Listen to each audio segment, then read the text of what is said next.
तो के दूसरे अध्याय को हमने देखा था, the book of acts chapter 2, उसका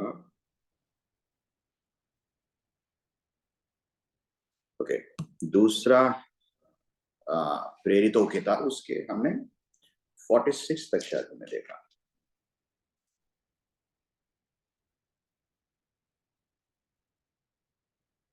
सॉरी 40 नहीं 40 तक।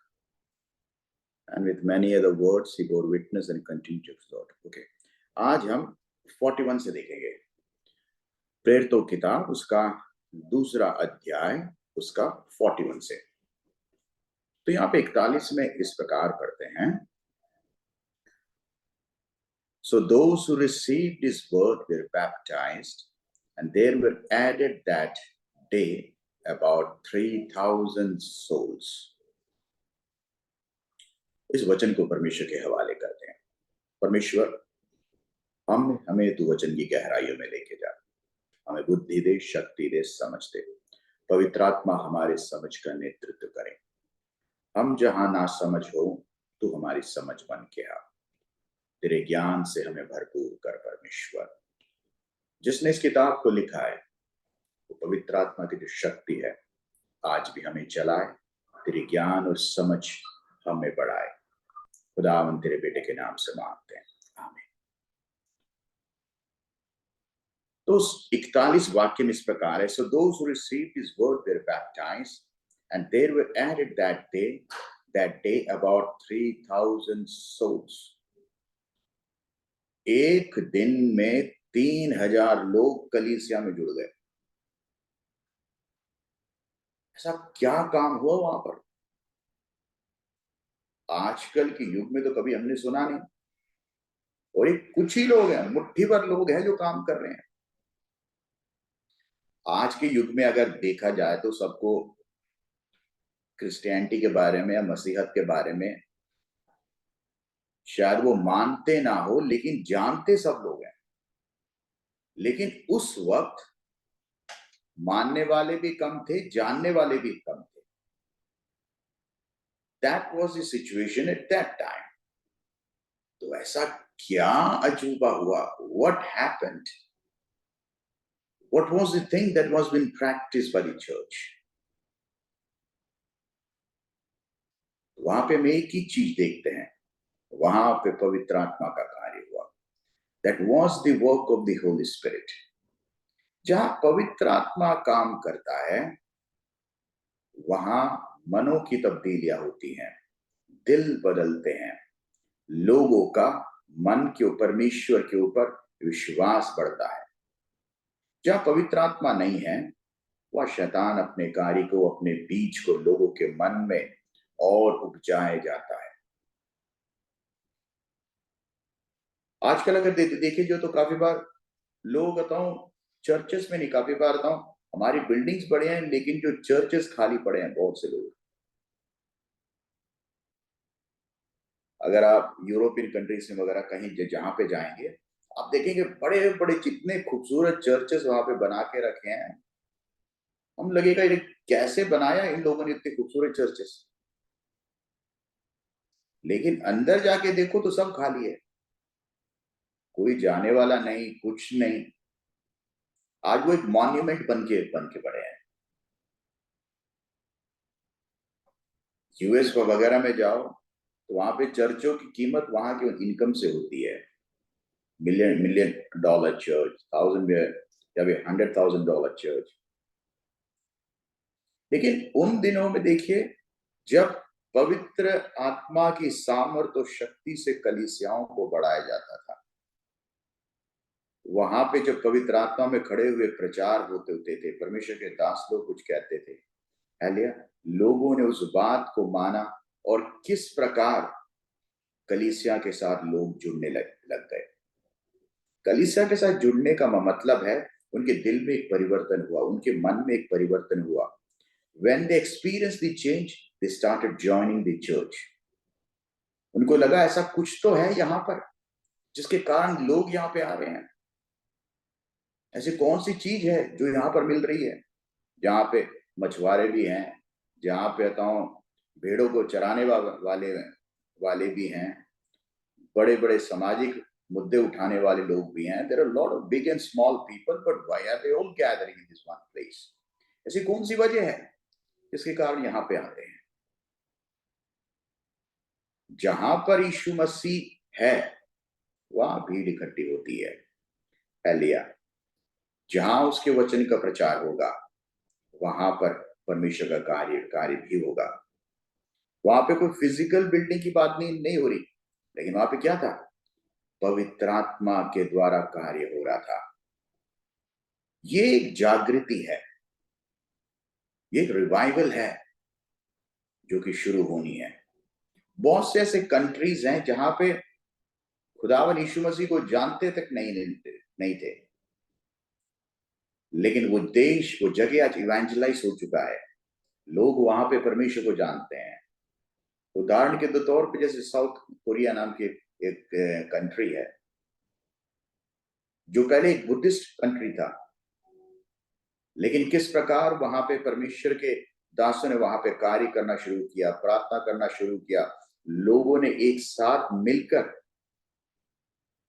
प्रार्थनाएं की और वहां पे आज बहुत बड़ा एक कार्य हो रहा है।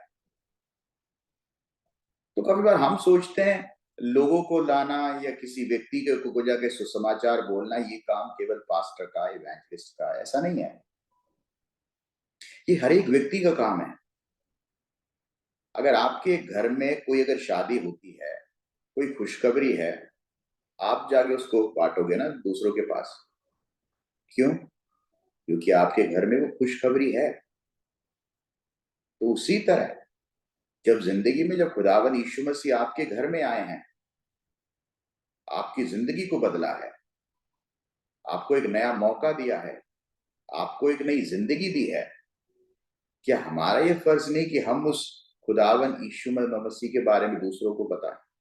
हाँ, बहुत से सिचुएशंस होते हैं जहां पे हम बोल नहीं सकते, लेकिन हम अपने एक्सपीरियंस को शेयर करने में हम किसी के साथ भी बता सकते हैं उस बात को। अब देखते हैं glorious state of the early church. पुराने उन कलीसियाओं में क्या क्या होता था। और वे प्रेरितों से शिक्षा पाने और संगति रखने और रोटी तोड़ने और प्रार्थना करने में लोलीन रहे, और सब लोगों पर भय छा गया, और बहुत से अद्भुत काम और चिन्ह प्रेरितों के द्वारा प्रकट होते थे, और सब विश्वास करने वाले इकट्ठे रहते थे, और उनकी सब वस्तुएं साझे में थी। वे अपनी अपनी संपत्ति और सामान बेच बेच कर जैसी जिसकी आवश्यकता होती थी बांट दिया करते थे। वे प्रतिदिन एक मन होकर एक मन होकर इकट्ठे होते थे। Praise lord. पहले हम उस 42 वाक्य को देखते हैं। We will just focusing on that. और वे प्रेरितों में शिक्षा पाने, संगति रखने और रोटी तोड़ने, प्रार्थना करने में लोलीन रहे। कलीसिया में जुड़ने का मतलब कलीसिया को केवल एक क्लब हाउस की तरह यूज करना नहीं है। इसका मतलब फ्राइडे को एक दिन आ गए फिर गायब हो गए, फिर इसमें कोई मतलब ही नहीं। फिर अगले फ्राइडे को या अगले संडे को जब भी हमारा चर्च होम आएंगे, दैट इज नॉट चर्च। वो तो फिर एक तरह का क्लब हो गया, जहां पर आप बताओ परमेश्वर से मिलने जाते नहीं, आप सिर्फ लोगों के सामने एक सोशल फेलोशिप के लिए आप जाते हो। कलीसिया का मतलब वो नहीं था। कलीसिया का मतलब ये है जो यहाँ पर लिखा है। फिर क्या लिखा है? और प्रेरितों से शिक्षा पाने। ये जो 3,000 लोग जुड़े थे, वहां पे केवल अपना पीआर बढ़ाने के लिए नहीं गए, लोगों को जानने के लिए नहीं गए, लेकिन उनके दिल में एक इच्छा थी उस परमेश्वर को जानने की। पहली इच्छा क्या थी? शिक्षा पाने, द अपोस्टलिक टीचिंग। जरा पढ़े मत्ती 28 का 20।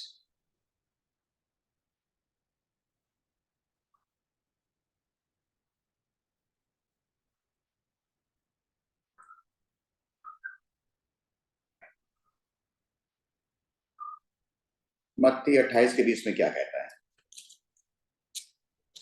मैथ्यू 28:20।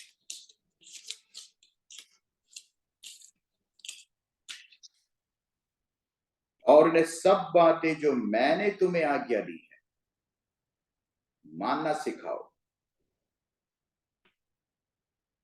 जो प्रभु यीशु ने हमसे करने को कहा है, so you are entitled to teach them also what you have learn. अब देखिए, और उन्हें सब बातें जो मैंने तुम्हें आज्ञा दी है मानना सिखाओ, और देखो मैं जगत के अंत तक सदा तुम्हारे साथ हूंगा। हम ये लास्ट के वाक्य को तो हमेशा लेते हैं, that God is always going to be with us in whatever circumstance we are। परमेश्वर हमारे साथ रहेगा, लेकिन कब रहेगा ये उसके प्रथम भाग में लिखा है।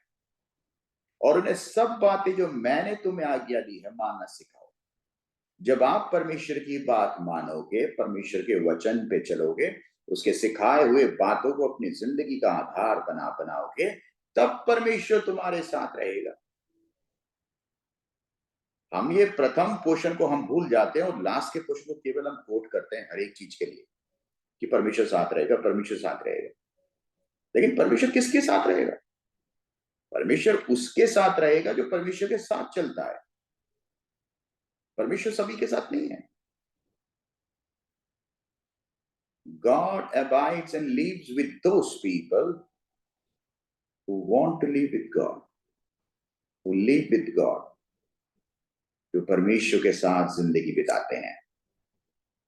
तो ये जो 3000 लोग जुड़े थे, वो केवल एक दिन के लिए नहीं थे,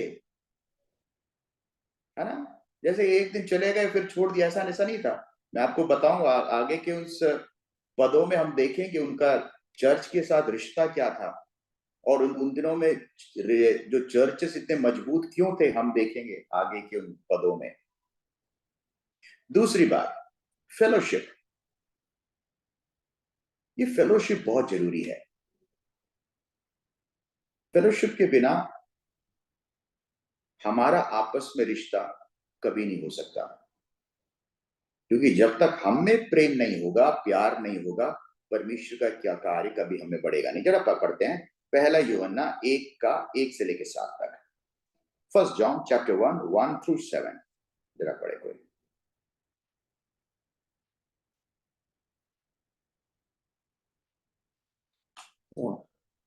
पहला यूहन्ना उसका 1 से लेकर 7 तक कोई पढ़े। यहाँ पे फेलोशिप के बारे में लिखा है। उस जीवन के वचन के विषय में जो आदि में था, जिसे हमने सुना और जिसे अपनी आंखों से देखा, वरन जिसे हमने ध्यान से देखा और हाथों से छुआ, ये जीवन प्रकट हुआ और हमने उसे देखा, उसकी गवाही देते हैं। और तुम्हें उस अनंत जीवन का समाचार देते हैं जो पिता के साथ था और हम पर प्रकट हुआ। जो कुछ हमने देखा और सुना है उसका सुसमाचार तुम्हें भी देते हैं, इसलिए कि तुम भी हमारे साथ सहभागी हो, और हमारी ये सहभागिता पिता के साथ और उसके पुत्र यीशु मसीह के साथ है। तो जब हम फेलोशिप करते हैं, we all become one family in Christ। हम क्या है? एक परिवार बनते हैं, और उसका मुखिया परमेश्वर है। जो समाचार हमने उससे सुना और तुम्हें सुनाते हैं वह यह है कि परमेश्वर ज्योति है और उसमें कुछ भी अंधकार नहीं। यदि हम कहें कि उसके साथ हमारी सहभागिता है, फिर अंधकार में चले, तो हम झूठे और सत्य पर नहीं चलते। पर यदि जैसा वे ज्योति में है वैसे ही हम भी ज्योति में चले, तो एक दूसरे से सहभागिता रखते हैं, और उसके पुत्र यीशु का लहू हमें सब पापों से शुद्ध करता है। अगर हम मसीह के साथ चलते हैं तो हमारा क्या होगा? हमारी जिंदगी में मसीह की सहभागिता होगी। संसारिक बातें हमें नहीं कभी होगी। देखिए, जब हम आत्मिक लोगों के साथ रिश्ता करते हैं तो हमारी सोच भी आत्मिक रहती है। जब हम संसारिक लोगों के साथ वार्तालाप करते हैं, संगति करते हैं, तो क्या हो जाता है, काफी बार हमारे जिंदगी का सोचने का या किसी नतीजे पे पहुंचने का जो भी हमारा वे होता है ना, वो संसारिक बन जाता है। हमें लगता है संसारिक लोग जिस प्रकार जोश में आके ये करते हैं, शायद हम भी करें तो हमें भी सब ऐसा मिल जाएगा, लेकिन ऐसा नहीं है। परमेश्वर के लोगों के लिए जो पैटर्न परमेश्वर ने बनाया है, हम उसी पे चलना है हमको, तभी हमारी जिंदगी में आशीष होगा। परमेश्वर के वचन में लिखा है ना, तू दुष्ट को देखकर दुष्ट की तरह बनने की कोशिश ना कर। अगर कोई गलत है और वो उसको उस गलती में उसको जीत भी मिल रही है, and he is victorious in what he is doing, लेकिन परमेश्वर का वचन कहता है you don't follow his pattern. तुझे उसके जैसे बनने की जरूरत नहीं है, क्योंकि हमें जैसा परमेश्वर ने बनाया है उसके पीछे परमेश्वर की एक बहुत बड़ी मर्जी है, उसका एक प्लान है। So let's follow God's plan and not try to follow anyone else who is not in God's plan. जो परमेश्वर के प्लान में नहीं है उस व्यक्ति का पीछा ना करें हम, उसको पीछा करके कोई फायदा नहीं है। मैंने फ्राइडे को एक वाक्य को वहां पर ले लिया था, जिन जो लोग नहीं है उनके लिए बताना चाहूंगा। वहां पे जेकब और एशाव के बारे में परमेश्वर के वचन में लिखा था कि मैंने याकूब से प्रेम किया और एशाव से घृणा किया, नफरत किया। लेकिन देखा जाए तो जिससे प्यार किया उसकी जिंदगी में तो लात ही लात पड़ी है हमेशा, शुरू से। घर से लात, बाहर से लात, ससुर से लात, जो भी है जिंदगी में हमेशा टॉर्चर ही टॉर्चर है। और जहां पे एशाव के बारे में पढ़ते हैं, इसकी जिंदगी में तो कुछ भी नहीं था, कोई लिखा ही नहीं उसकी जिंदगी में कोई प्रॉब्लम है। याकूब उसको गिफ्ट देने जाता, वो कहता मुझे तेरे गिफ्ट की जरूरत नहीं, मेरे पास बहुत कुछ पड़ा है। तो he has surplus of things more than what he can accept. लेकिन यहां पे एक चीज को मैं फोकस करके बताना चाहूंगा, whom God loves, God corrects them। जिससे परमेश्वर प्रेम करता है ना, परमेश्वर उसी को सुधारता है। याकूब से परमेश्वर प्रेम करता था, इसीलिए परमेश्वर ने याकूब को हर एक वक्त सुधारना चाहा। जब भी याकूब फिसला, परमेश्वर ने उसको सुधारा। जब भी वो गलत गया, परमेश्वर उसको सीधे मार्ग पे लेकर आया। जब भी वो जहां गलत हुआ, परमेश्वर ने उसको सीधे मार्ग पे। लेकिन एशाव के बारे में परमेश्वर को कोई कंसर्न ही नहीं है। तू कहीं पर भी जा, कैसे भी जा, that is not my problem, क्योंकि तू मेरे प्लान का हिस्सा नहीं है। ये काफी बार दुनिया के लिए भी वही बात है। हम काफी बार दुनिया को देखकर भी इसी नतीजे पे पहुंचते हैं, परमेश्वर दुनिया के लोग को कोई प्रॉब्लम नहीं है, ये तो कैसे भी जीते हैं, ये कैसे भी जीते हैं, कोई पूछने वाला नहीं है इनसे। They are doing all wrong but still the result is right, and I am doing all right but still I am ending at the wrong place. उसका मतलब क्यों है? तो जिससे परमेश्वर प्रेम करता है, परमेश्वर उसको डांटता है, परमेश्वर को समझाता है, परमेश्वर उसको सही रास्ते पे लेकर आएगा जहां के लिए परमेश्वर ने उसको तैयार किया है। जिससे परमेश्वर को कोई कंसर्न नहीं है। इट डज नॉट मैटर कि उसके पास क्या है, धन है, पैसा है, कुछ भी हो, दैट इज नॉट, क्योंकि परमेश्वर को पता है ये यहां से एक मुट्ठी भर भी लेके जाने वाला नहीं है। इसका जीवन जब तक है तब तक ही है, उसके बाद का जो समय है वो मेरे हाथ में है। So let him live.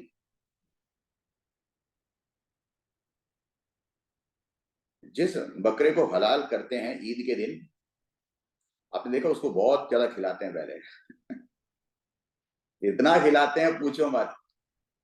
वो इसीलिए खिलाते हैं, जितना खिलाएंगे उसका वजन बढ़ेगा उतना। उसका वजन बढ़ेगा तो मीट बढ़ेगा, गोश्त बढ़ेगा। तो जो खाने वाला सोचता है यार मेरी तो मौज ही मौज है, मैं तो खाए जा रहा हूँ, लेकिन पता नहीं अगले दिन क्या क्या होने वाला उसके साथ। तो आप और हम, हमारी जिंदगी में अगर फास्टिंग है, प्रेयर है, भूखमरी है, तो उसमें नाराज ना हो। तो परमेश्वर का प्लान है उसके अंदर। हम भूखे अगर सोएंगे तो भी एक उम्मीद के साथ है कि परमेश्वर ने जो समय हमारी जिंदगी में रखा, it's all for good. So don't get confused कि परमेश्वर हमारी जिंदगी में कम है। कितने लोगों के पास ये भी शायद नसीब नहीं है। So many people are living in the misery of life, लेकिन परमेश्वर ने आपको और हमको कितना दिया है। How much grateful we should be to God. तीसरी बात, जो कलीसिया के साथ जुड़े थे, that is for holy communion. जरा पढ़ते हैं पहली कुरिन्ती 10 का 16 और 17। फर्स्ट कुरिन्ती चैप्टर 10, 16 एंड 17। कोई पढ़े। हाँ, वह धन्यवाद का कटोरा जिस पर हम धन्यवाद करते हैं, क्या मसीह की लहू की सहभागिता नहीं? वह रोटी जिसे हम तोड़ते हैं, क्या वो मसीह की देह की सहभागिता नहीं? आगे 17 और पढ़िए।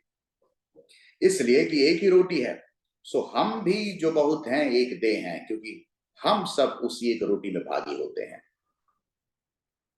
तो ये जो होली कम्युनियन है, ये सिंबॉलिक है कि हम सब जो अलग थे वो अब एक हैं। हम अब अलग नहीं हैं।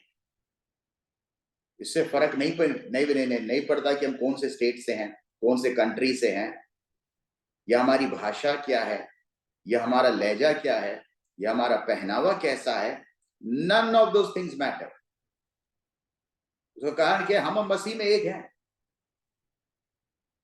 हम यहां पर जो स्क्रीन पे ही दिख रहे हैं, हम लोग कितने कितने स्टेट से हम लोग बिलोंग करते हैं, अलग अलग कंट्रीज में हम बैठे हैं, लेकिन तो भी हम मसीह में एक हैं। परमेश्वर का प्यार हमें एक है, हमें जोड़ने वाला एक है। तो जो कलीसिया में जो जुड़ता है वो उस होली कम्युनियन का भाग होता है।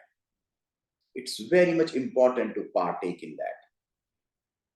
उसमें कौन पार्टेक होता है वो मैं एक दूसरे क्लास में आपको बताऊंगा, आपको शायद पता भी है, but still we will take that on a separate subject. चौथी बात जो कि बहुत इंपॉर्टेंट है कलीसिया में, दैट इज प्रेयर, प्रार्थना। जरा पढ़े एफिशियंस 6:18, एफएसयू किताब 6 अध्याय 18वां वाक्य।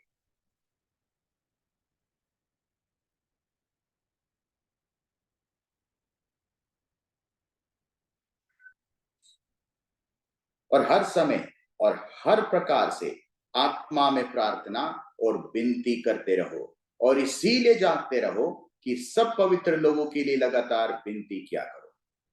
तो इस देखिए प्रार्थना कितना जरूरी है। हर प्रकार से आत्मा में प्रार्थना और विनती करते रहो, इसीलिए जागते रहो। जागते रहने का मतलब ये नहीं कि सोते रहो। जागते रहने का मतलब है we should be always active in our prayer life. हमें सचेत रहना है हमारी प्रार्थना के जीवन में। जब प्रार्थना जीवन कम हो जाएगा, जो कभी बहुत से लोग मेरे से ऐसा कहते हैं, कहता हूँ पास्टर जी मैं जब प्रार्थना करता हूँ मेरे को लगता है कि मेरे पे अटैक ज्यादा होता है उस वक्त। जो एकदम से जो कहां कहां से शैतान आके मेरे पे अटैक करता है, वो काफी बार इसीलिए जो व्यक्ति प्रार्थना नहीं करता वो एकदम से प्रार्थना करने बैठता है, तो शैतान को भी पता चलता है कहां से आ गया इसके अंदर, तो उसको एकदम से अटैक करने के लिए करता है। कुछ लोग ऐसे है ना, जब जरूरत पर पड़ते हैं एकदम से प्रार्थना करने बैठ जाते हैं, उससे आगे पीछे कोई प्रार्थना ही नहीं होता। लेकिन ऐसा नहीं है। प्रार्थना को लाइफ का एक सिस्टम बनाना है, इसको लाइफ का एक रूटीन बनाना है, that you get God's grace and power all the time। इसको एक जीने का तरीका बनाना है। प्रार्थना हर एक वक्त किया कि क्या करो, मतलब prayer should be a part of life. It's the most easiest thing that you can do, and it can solve the most difficult things what you ever face। प्रार्थना सबसे आसान कार्य है और सबसे बड़ी मुश्किलों को भी आसान कर सकता है। लेकिन शैतान करने नहीं देता प्रार्थना, ये सबसे बड़ा सच है। हम काफी बार बहुत सभी चीजों में हम घंटे वगैरह हम लोग बिता है ना देंगे, पता भी नहीं चलेगा। लेकिन जब प्रार्थना के लिए बैठते हैं भी हमसे नहीं होता। हम काफी बार वो फील नहीं कर पाते। हमें लगता है जो हमारी प्रार्थना है वो कहीं और जा रही है, You don't feel that intimacy in prayers. लेकिन ये चार चीजें कलीसिया में जब जुड़ते हैं बहुत जरूरी है। चार चीजें क्या थी? पहला, अपोस्टलिक टीचिंग, सीखना बहुत जरूरी है। दूसरा, फेलोशिप। तीसरा, होली कम्युनियन। चौथा, प्रार्थना। ये चार सेगमेंट्स कलीसिया में होनी बहुत जरूरी है। जो यहाँ पे जो 3000 लोग जुड़े थे, ये इन सब चीजों में लवलीन थे। इन्होंने चर्च में केवल आके फ्राइडे को जाके शक्ल दिखा के चले नहीं गए वो, या संडे को दिखा के शक्ल नहीं गए। They were actively involved in church activities. कलीसिया के साथ जुड़ना मतलब मसीह के साथ जुड़ना है। That is the purpose. तभी उसका उद्देश्य पूरा होगा।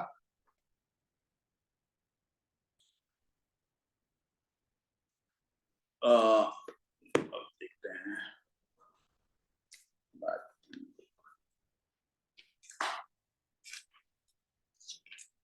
प्रेरित 2 का 43 देखते हैं।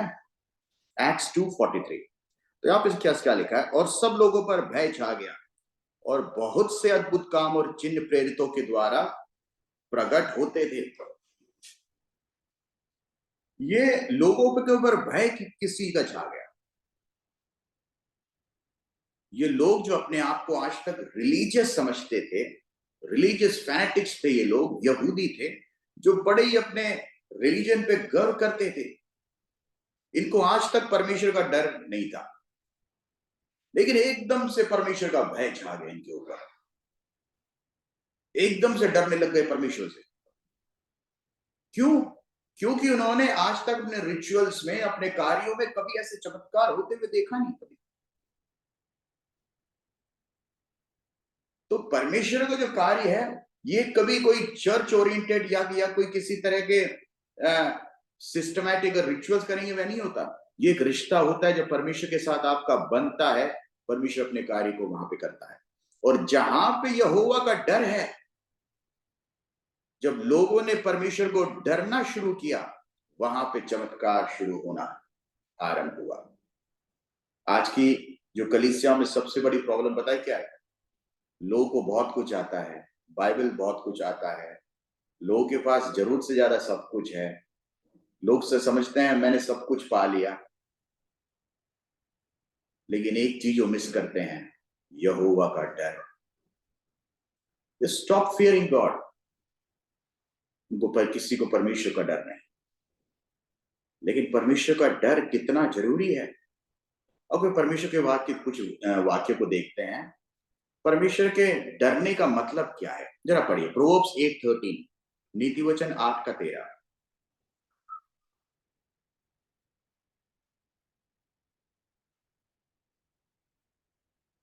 यहोवा का भय मानना बुराई से बैर रखना है, घमंड, अहंकार और बुरी चाल से, और उलट फेर की बात से भी मैं बैर रखती हूं। देखिए, परमेश्वर का भय मानने का मतलब क्या है? उन सभी चीजों से बैर रखना है। घमंड से, नफरत से, अपने आप को बड़ा समझने से। ये सब चीजें जो हमारी जिंदगी में होती है ना, ये सब दिखाता है कि आप बड़े हो परमेश्वर से भी, और आप कुछ हस्ती हो अपने आप में ही। जब ये सब चीजें हमारी जिंदगी से निकल जाएगी, कब?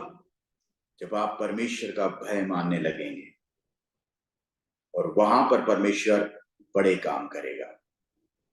दूसरा क्या करेगा जब परमेश्वर का भय होगा? जरा पढ़ते हैं नीति वचन 14:27।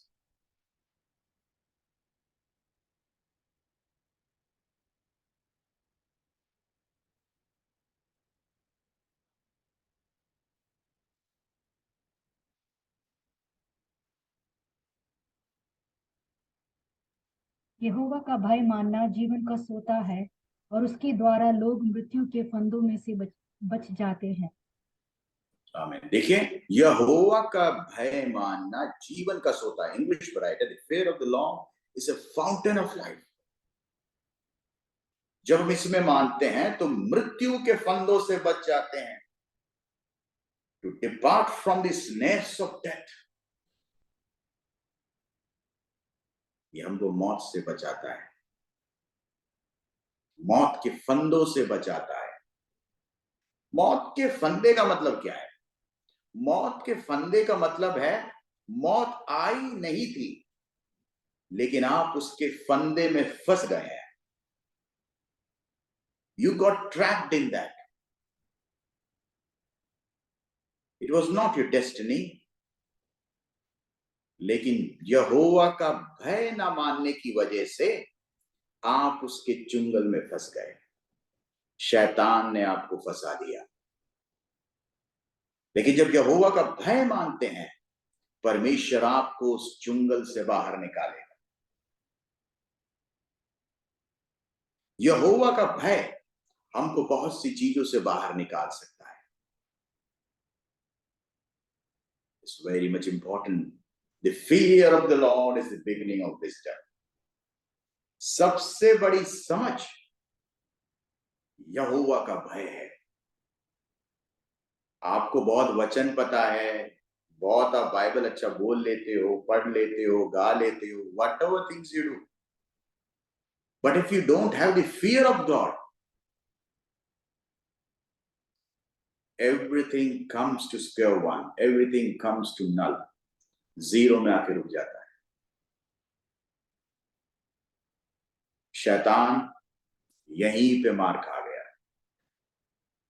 शैतान के पास सब कुछ था, नॉलेज था, ज्ञान था, सुंदरता थी, अकल में, शक्ल में, सब में उसका कोई कॉम्पिटिटिव ही नहीं था शैतान का। उसकी अकल के बारे में कहते हैं ना, वो इंटेलिजेंट बीइंग, सुपर इंटेलिजेंट। सुंदरता में उसका कोई कंपटीशन ही नहीं था, उसकी आवाज में कोई कंपटीशन ही नहीं था। लेकिन उसका गिरने का एक ही वजह था, यहोवा का भय ना मानना। He started comparing himself with God. उसने अपने आप को परमेश्वर की तुलना में रखना शुरू कर दिया, और वहीं उसका गिरना आरंभ हो गया। तो हमारी जिंदगी में सब कुछ होने के बावजूद भी इस पे घमंड ना करें। It's not going to yield much अगर परमेश्वर का भय अगर जिंदगी में नहीं है तो। परमेश्वर का भय जब जिंदगी में होगा, अगर बाकी सारी चीजें भी आपकी जिंदगी में अगर कम हो ना, सबसे मिनिमल भी हो, अकल में, शक्ल में, बात में, जुबान में, कुछ में, अगर दुनिया के सामने लोग आपको बेवकूफ भी करें, लेकिन आपकी जिंदगी में अगर यहोवा का भय है, यकीन मानिए आपकी जिंदगी का जो ग्राफ है ना, it will start soaring like anything. परमेश्वर आपको उठाना शुरू कर देगा, और जिसे परमेश्वर उठाता है फिर उसको तो कोई नहीं रोक सकता। एक और वाक्य पढ़ते हैं, secret of those who fear him, Bhajan Sangeeta 25 का 14।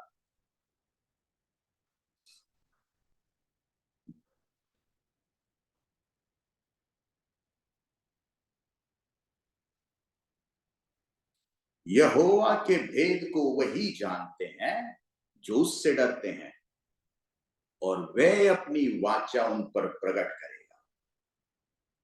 The secret of the Lord is with them that fear him, and he will show them his covenant. जो यहोवा का भय मानते हैं वो यहोवा के भेदों को वो जान पाएंगे। They will understand the plans of God. जो परमेश्वर करना चाहता है, कर रहा है, सब कुछ वो जान पाएंगे। परमेश्वर अपना भेद सभी के सामने प्रकट नहीं वो करता, परमेश्वर उन्हीं के सामने प्रकट करता है जो यहोवा का भय मानते हैं। तो ये भय जिंदगी में होना बहुत जरूरी है मेरे भाई। द फियर ऑफ गॉड, ये स्पिरिचुअलिटी का पहला लक्षण है। और सबसे बड़ा सिम्टम ये जब जिंदगी में होना, तो आपका स्पिरिचुअल ग्राफ को बढ़ने से कोई नहीं रोक सकता। पढ़ते हैं वर्स 44, और सब विश्वास करने वाले इकट्ठे रहते थे और उनकी सब वस्तुएं साझे में थी। And all who believed were together and had all things in common. देखिए, सब लोग प्यार से रहते थे। I mean to say, मुझे लगता है they're kind of having a barter system.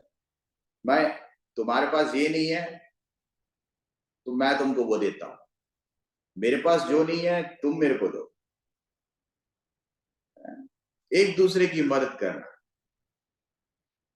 That was been done in those times.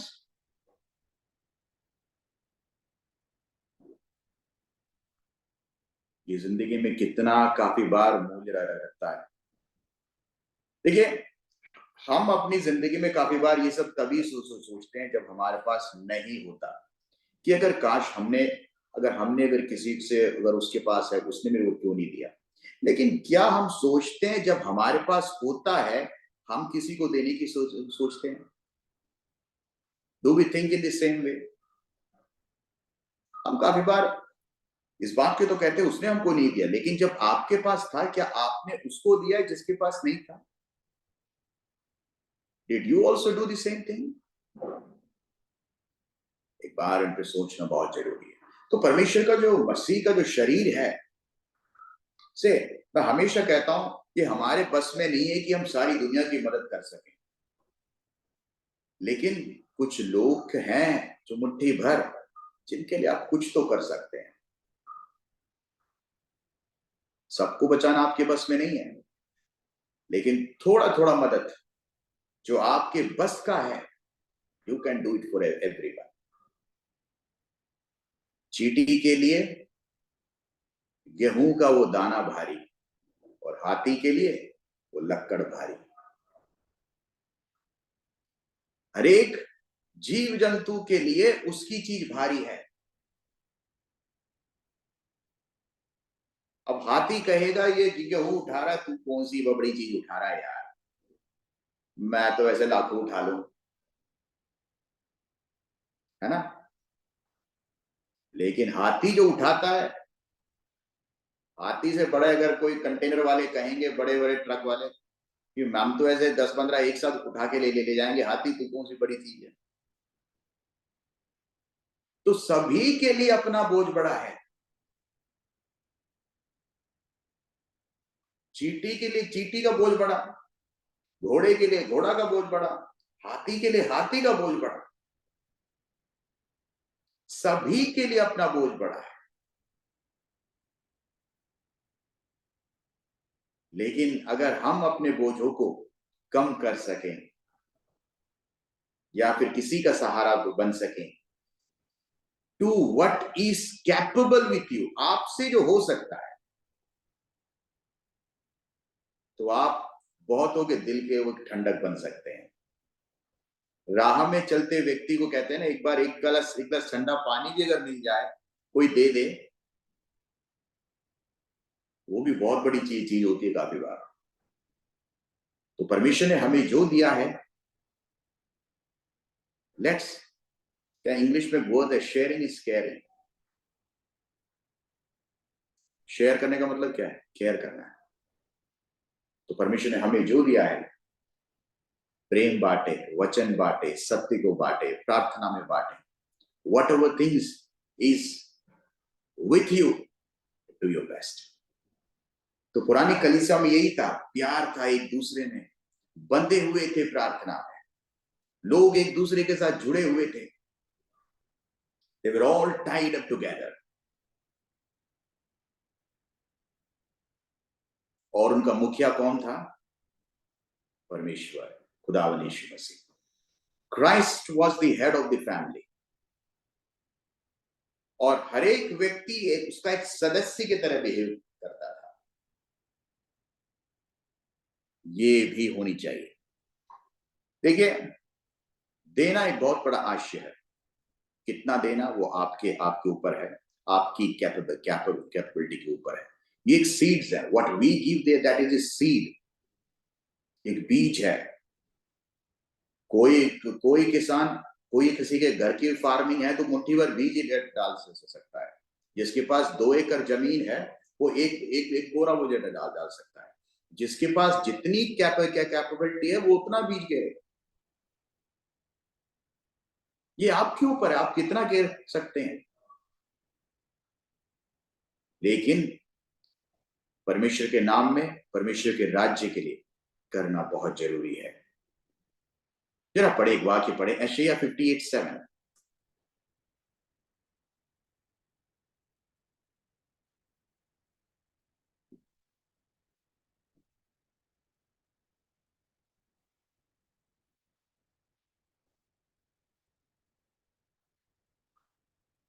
क्या ये वह नहीं है कि अपनी रोटी भूखों को बांट देना, अनाथ और मारे मारे फिरते हो को अपने घर ले आना, किसी को नंगा देखकर वस्त्र पहना, और अपनी जाति भाइयों से अपने को ना छुपाना। जरा उसका आगे भी जरा पढ़े, आगे के वो दोस्त को भी। तब तेरा प्रकाश वो फटने की नाई चमकेगा और तू शीघ्र चंगा हो जाएगा। तेरा धर्म तेरे आगे आगे चलेगा, यहोवा का तेज तेरे पीछे रक्षा करता चलेगा। Praise Lord. देखिए आगे, आगे जरा हम पढ़े। तब तू पुकारेगा और यहोवा उत्तर देगा, तू दुहाई देगा और वो कहेगा मैं यहां हूं। यदि तू अंधेर करना और उंगली मटकाना और दुष्ट बातें बोलना छोड़ दे। आगे पढ़े। और यहोवा तुझे लगातार लिए चलेगा और काल के समय तुझे तृप्त और तेरी हड्डियों को हरी भरी करेगा, और तू सींची हुई बारी और ऐसे सोते के समान होगा जिसका जल कभी नहीं सूखता। 12 पढ़िए, आखिरी बार। और तेरे वंश के लोग बहुत काल के उजड़े हुए स्थानों को फिर बसाएंगे। तू पीढ़ी पीढ़ी की पड़ी हुई नेव पर घर उठाएगा। तेरा नाम टूटे हुए बाड़े का सुधारक और पथों को ठीक करने वाला पड़ेगा। ये सब ब्लेसिंग्स है उनके लिए जो देते हैं। हमारे पास देने को कितना है ये आप जानते हैं। जरूरी नहीं है कि धनवान के समय हम दे। धनवान हो सकता है कि 5 लाख दे सकता है, उससे छोटा वाला हो सकता है कि 50,000 दे सकता है, उससे छोटा वाला 5,000 दे सकता है, उससे छोटा वाला 500 दे सकता है, उससे छोटा वाला 50 दे सकता है। ये आपके ऊपर है, आप कितना देने की रखता है। परमेश्वर ने जिसको 5 अशरफियां दी हैं उससे केवल 5 का हिसाब लिया। जिसको 3 दिया 3 का हिसाब दिया, जिसको 1 दिया 1 का हिसाब लिया। तो परमेश्वर किसी से पूछेगा नहीं तूने कम क्यों दिया या ज्यादा क्यों दिया, क्योंकि खुदा जानता है देने वाला आपको और मुझको वही है, और वो जानता है आपने उसका क्या इस्तेमाल किया। तो जिस प्रकार हमने पढ़ा, जब हम खुदा के नाम पे देंगे, परमेश्वर हमको, हमारे वंशों को, हमारी जागीरों को, हमारे अस्तित्व को, परमेश्वर कहता है कि तेरे रोगों से वो तेरे को मुक्त करेगा। उन सब चीजों से जो हमारी जिंदगी में शराब के समान हमारी जिंदगी में आता है, परमेश्वर उजाला करेगा तेरे राह को। कब? जब तू यहोवा का भय मानेगा और परमेश्वर के नाम में सेवा करेगा। ये बहुत जरूरी है। 46 पढ़ते हैं। वे प्रतिदिन एक मन होकर मंदिर में इकट्ठे होते थे और घर घर रोटी तोड़ते हुए और आनंद और मन की सिधाई से भोजन किया करते थे। देखिए, मेरे ख्याल से आजकल तो जो चर्चों में जो हाउस मीटिंग्स वगैरह होते हैं शायद 2 हफ्ते में होते हो या फिर 1 हफ्ते में होता हो, लेकिन यहाँ पे जो सिस्टम देखिए, जो लोग जुड़े थे, प्रतिदिन मीटिंग। और कैसे वो थकते नहीं थे प्रार्थना करके परमेश्वर की आराधना में। दे वर एंजॉयिंग दैट टाइम। परमेश्वर के हुजूरी में, परमेश्वर के घर में, घर घर जाना, प्रार्थना करना, दुआई करना, वचन को बांटना, गवाही देना, that was the part of life. इसमें उनकी खुशी थी। हम लोग कितने हैं इन सब चीजों में जो अपने दिल को रखते हैं। Every day going to the house of God, यहाँ पे लिखा प्रतिदिन परमेश्वर के घर जाते थे। हम लोग को ऐसा करने को पड़ जाए तो कितने लोग जाएंगे कि डेली चर्च जाना पड़ जाए? नहीं होगा। Eating together from house to house like our alternate, जिस प्रकार जैसे फैमिली फेलोशिप होते हैं कभी कभार, हाँ यहाँ पे तो काफी टाइम हो गया, लेकिन इंडिया में जो कॉटेज मीटिंग्स वगैरह होते हैं 1 हफ्ते में, 2 हफ्ते में या महीने में एक बार, अलग अलग टाइप के होते हैं, लेकिन यही अगर डेली होने लग जाए तो eating with drinking for the glory of God, परमेश्वर के वचन में लिखा ना, तुम खाओ पियो जो भी करो लेकिन परमेश्वर की महिमा के लिए होना चाहिए।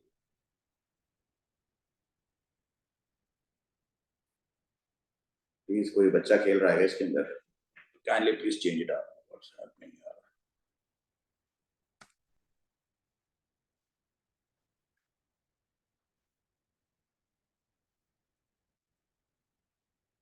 ओह माय, ओके, तो मैं क्या व्हाट एवर स्टैंडर्ड टेलिंग, तो ये जो जिंदगी में हमें जो समय मिलता है, प्रति रोज का जो समय है, उसको किस प्रकार परमेश्वर में जीना है। हम काफी बार फेडअप हो जाते हैं बहुत जल्दी, एक ही काम को अगर 2-3 बार कर लिया तो फिर हमको लगेगा बहुत ज्यादा कर लिया हमने, लेकिन God need faithful people. Talent तो परमेश्वर हमको बना देगा talented, but God needs is faithful people, वफादार लोग। अगर आप परमेश्वर के लिए वफादार बन के रहोगे, परमेश्वर आपको उठाएगा, उड़ाएगा, चलाएगा। God will lift you, uplift you, and He will make you rise. परमेश्वर से कुछ भी असंभव नहीं है, लेकिन how we do that, इस बात को जानना बहुत जरूरी है। 47, और परमेश्वर की स्तुति करते थे और सब लोग उनसे प्रसन्न थे, और जो उद्धार पाते थे उनको प्रभु प्रतिदिन उन्हें मिला देता था। Adding to church and getting, कलीसिया में किस प्रकार लोग मिल जाते थे। एडिशन टू चर्च, जरा पढ़ दिए प्रेरितों किताब उसका 4 जरा देखिए यहाँ पे क्या लिखा है। परंतु वचन के सुनने वाले में से बहुतों ने विश्वास किया और उनकी गिनती 5000 पुरुषों के लगभग हो गई।